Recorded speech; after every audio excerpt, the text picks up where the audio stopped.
good looking. Well, What such a lovely you got November day. cooking? We decided to come down How's to the about cave, cooking top another something fishery up today. with me? As last time, we're going to fish a couple of rods for carp and one each for pike. Try and get one of those big girls out. They were stocked in at up to 28 pounds, so there's some good fish in here to go at. My rods are tucked down here at the Monk, and we're hopeful for a good day. We're going to do a cooking and carping video today as well, and even if we don't catch any fish, we'll eat well. Margot's rods are down here. She's fishing across to the island in this swim. Next swim round, it's almost like a double swim. And Luke today is having a play with a spinning rod. See if he can catch his first pike.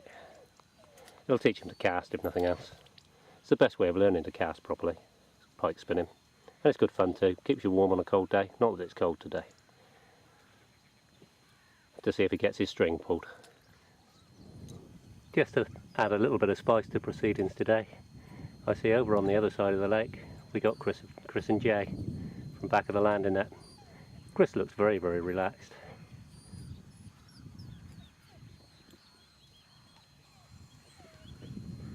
So, I expect they got all excited to see how many fish came out when they were here to film the netting last week.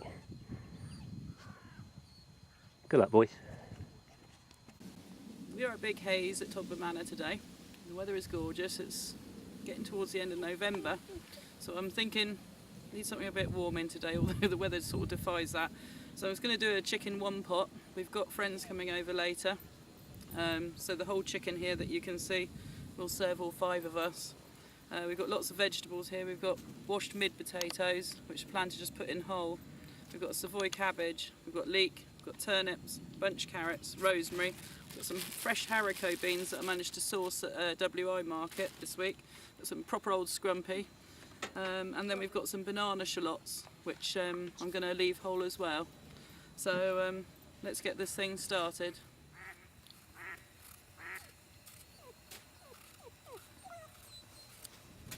Right, I brought my big pan from home today because it wants to hold the whole chicken.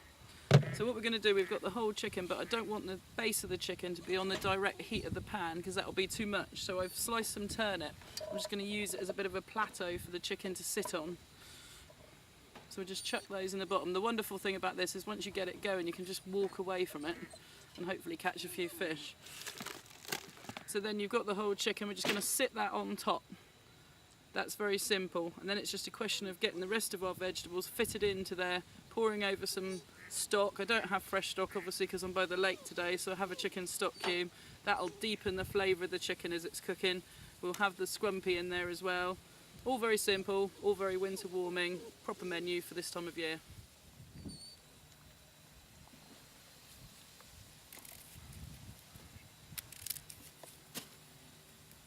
Okay, we have our banana shallots peeled. We have our leeks chopped and washed. We have our fresh borlotti beans from the WI market. We've got our carrots that I'm just going to trim. We're going to chuck all this in. All the preparation for this dish takes place at the beginning. Once it all goes in, just walk away, leave the gas running and simmering away. Should take about an hour and a half once it's boiling. So let's get this thing put together.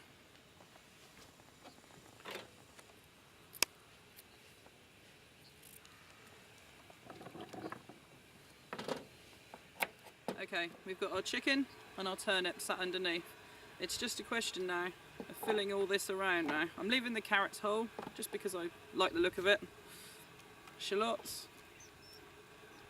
These banana shallots are much bigger than the standard ones. We're going to fit our leeks. That's not a very nice one. Everything just fits around, and all these foods are all contributing flavour that will soak into that flesh of the chicken. Everything you put in is flavour. And it's really important that you get that, choose the vegetables in a wise way to make sure that that happens. Okay, I've got some fresh rosemary here. That again is adding flavour to the chicken. I'm just going to put the whole sprigs. The leaves will come off of the stem naturally when it's cooking.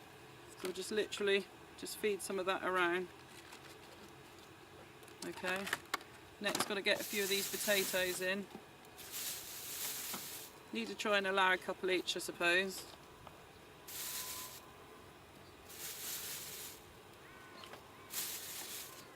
Okay, so that's pretty much everything in there, and although it looks a lot and the lid isn't going to sit properly, what will happen is that will all start to come down. The next thing we've got is our scrumpy. That's a Lime Bay one, a local one. Nice 6% volume, but all the alcohol will cook out. And again, this is more flavour adding to the chicken. It will add that lovely appley flavour. So we'll get that whacked in. So pour that all the way over. If we get the chicken wet, that means I've got something in a minute for the salt and pepper to adhere to. Probably going to use most of this, I think. There we go.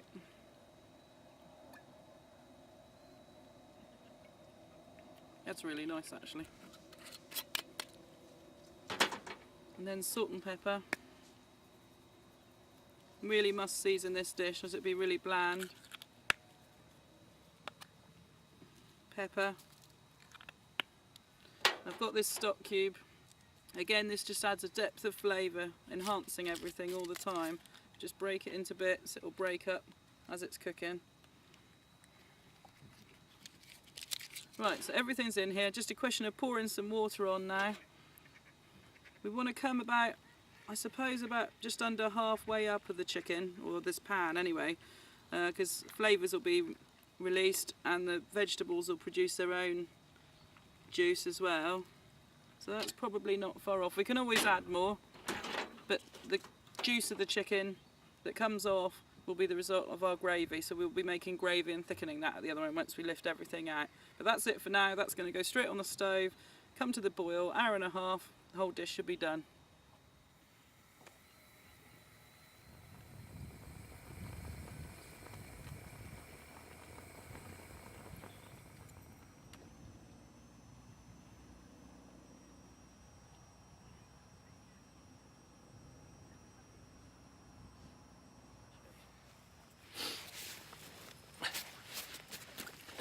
This one's only a little pike.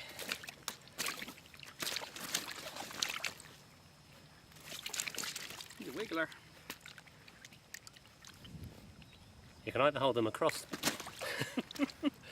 the back of the head like that, or with bigger ones, if you look down here, you can slide your finger inside the gill cover, missing the gill rakers, just into that little groove there, and you can open his mouth, and that's the way to take the hook out.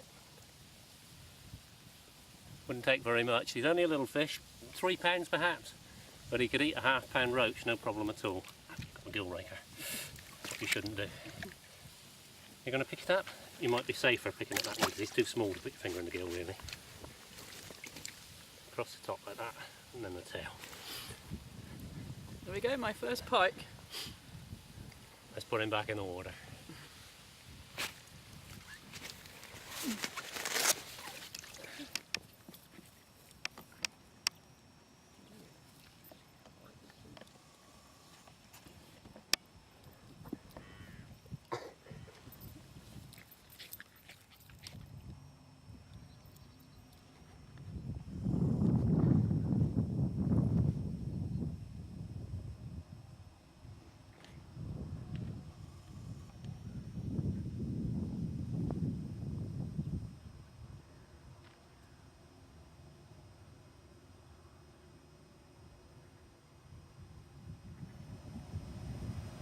I think Steve's feeling left out.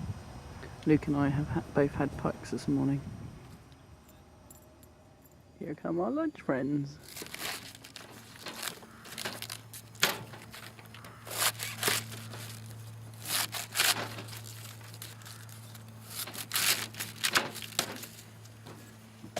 Okay, we have a cooked chicken, all the vegetables. Just going to place these wedges of cabbage on now for the last few minutes, and then lunch is ready.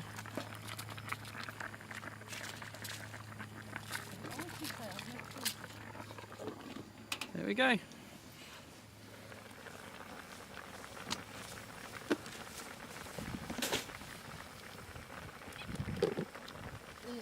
Okay, as you can see, this has been on since about 11 o'clock, so it's had a couple of hours. We've just given this cabbage, which I've just put in nice chunks for the last 5 minutes. And I'm just going to lift out this chicken, very gently I hasten to add, and then thicken up the gravy.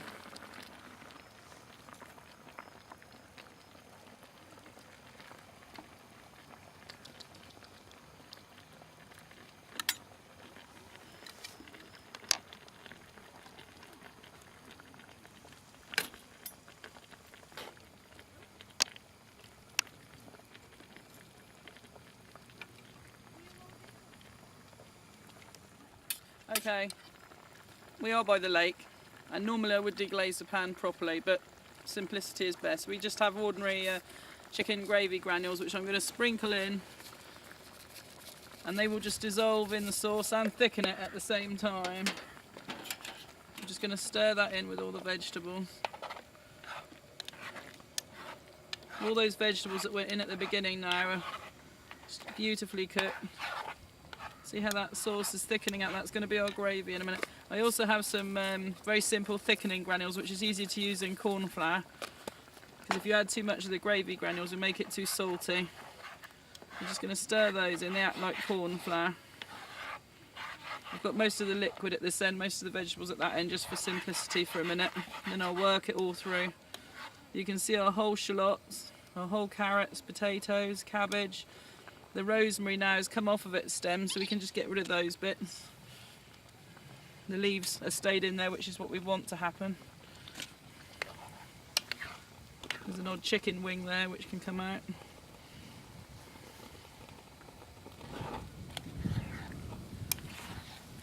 That's all making of a glorious lunch. That's our fresh borlotti beans. There, our sauce is thickened up, and we're ready to eat. Our friends are here.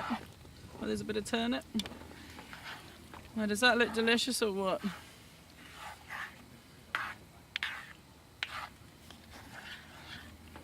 I'm just going to plunge this cabbage back in. This pot's all about rustic.